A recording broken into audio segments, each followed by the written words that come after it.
Alright guys, we're working on a bottom bracket today.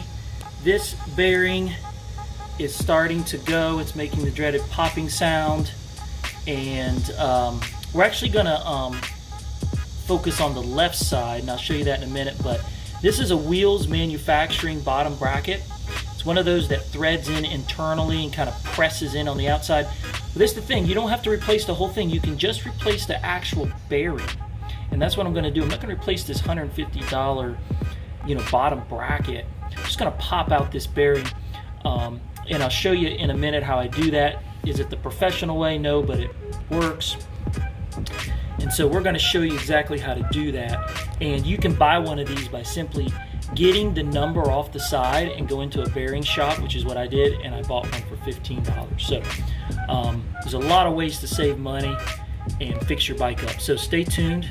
Guys, here we go. We've pressed or popped out the old one. I just used a blunt object like this socket extension here.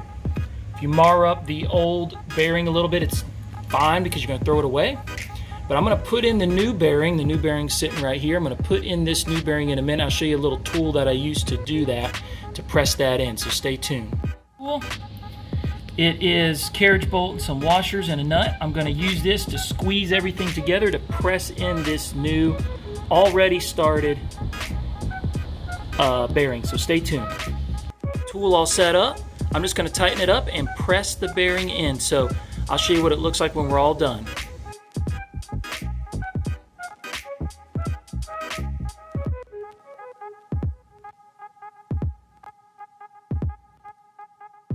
Guys, it's all done. I inadvertently forgot to film with the bearing all the way seated, but just take my word for it, the bearing is all the way seated in there.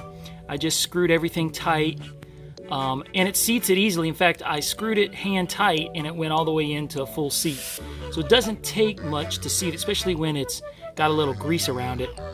And then of course I just put my cranks back on and tightened everything back down. And that is it. It spins freely again. Everything's really nice. Again, this bearing on the left side was all gritty and like glass and not feeling too good and starting to make the dreaded noises. The right side was still good, so I left it alone.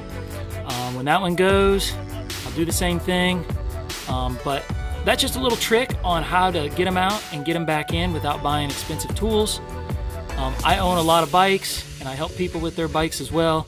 And so a lot of these tools only work on a certain size bottom bracket or bearing. So it's easier just to kind of modify whatever you need based on the bike you're working on. So hope that helps. Till next time, take care.